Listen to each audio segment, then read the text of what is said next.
Hello to everyone, this is Avid Academy and we are going to have a discussion on Kamakaze drone. Kamakaze drone अभी recently बहुत ही ज़्यादा news में आ चुका है because of the Russia. But ये जो word है ना कामाकाजी, उसका ओरिजिन असल में रशिया से नहीं है बल्कि जापान से है। अगर वर्ल्ड वार 2 की कहानी स्टार्ट की जाए तो उसमें कामाकाजी पायलट्स हुआ करते थे। उन्हें यह आदेश मिलता था कि आप क्या करिए ना, मिसाइल को ड्रॉप मत करिए, आप क्या करिए सीधे पूरा प्लेन को ले जाके उस टारगेट पर आप खुद ही डिस्ट्रॉय हो जाइए, जिससे कि लार्ज स्केल का डिस्ट्रक्शन होगा एनिमी को। इस तरह के पायलट्स को जापान में कामाकाजी पायलट्स कहा जाते थे। और you might have heard about the 9/11 attack. 9/11 का जो अटैक था उसमें क्या किया गया था, प्लेन्स को ट्विन टावर से टकराया गया था इस तरह से कि जो प्लेन है ना वो बहुत ही ज्यादा डिस्ट्रक्शन काउज किए, जो उसने किया ही है। और उसकी वजह से पूरा अमेरिका का जो पॉलिसी था उसमें बहुत ही बड़ा बदलाव आया। बट इतना ना कामाकाजी ड्रोन्स जो हैं वो अब रशिया यूज कर रहा है। ये जो कॉन्सेप्ट है, ये जो थ्योरी है, इसको प्रैक्टिकलिटी में ला रहा है रशिया यूक्रेन वार में। रशिया क्या कर रहा है, इस तरह के ड्रोन्स का इस्तेमाल कर रहा है मिसाइल ड्रॉप करने के लिए नहीं, वो सीधे इन सारे ड्रोन्स को ही गिरा दे रहा है यूक्रेन के एरियाज में। ये क्या है कामाकाजी ड्रोन? कामाकाजी ड्रोन के नाम से ही पता चल रहा है कि वो एक अनमैन्ड एरियल व्हीकल है। इट मीन्स उसमें कोई भी व्यक्ति नहीं रहता है जो इसे फ्लाई करता है।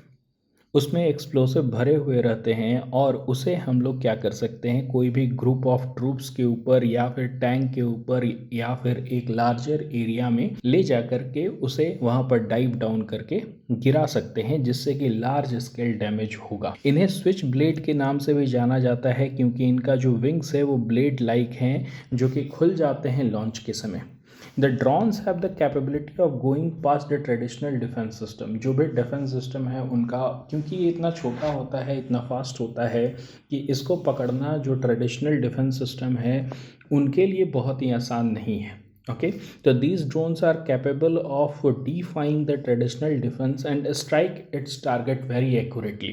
बहुत ही एक्यूरेटली क्या कर सकते हैं, इन ड्रोन का यूज़ करके हम लोग टारगेट के ऊपर अटैक कर सकते हैं, पिन पॉइंट कर सकते हैं। It's just like a video game. हम लोग जिस तरह से वीडियो गेम में एक ड्रोन उड़ाते हैं और उसके बाद फिर उसको जाके जहाँ उसकी मंजिल होती है वहाँ पहुँचाते हैं, उसी तरह से ये रशिया और यूक्रेन वार एक तरह से वीडियो गेम में तब्दील हो चुका है। नाउ इसके कुछ स्पेसिफिकेशन देख लेते हैं। पहला तो यह है कि ये बहुत ही लाइट वेट है।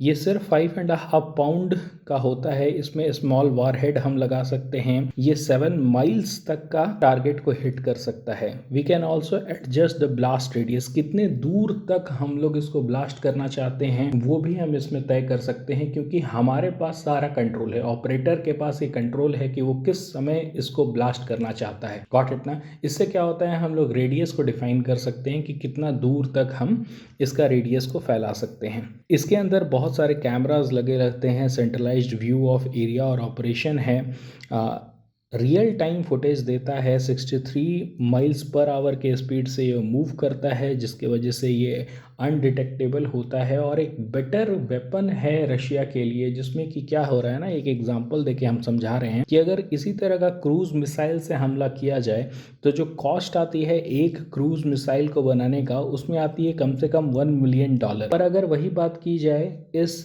कामाकाजी ड्रोन का, तो एक $20,000 का ही अगर हम लोग कामाकाजी ड्रोन को यूज़ करते हैं तो वही सेम इफेक्ट देगा जो $1 मिलियन का क्रूज मिसाइल देगा। सो पॉइंट सिंपल है, रशिया के लिए एक बहुत ही अच्छा वेपन की तरह काम आ रहा है। यूक्रेन इससे थोड़ा सा डर रहा है। इट शोज कि रशिया को इस फील्ड में बढ़त मिल रही है। So that's all about the kamikaze drone. Thank you.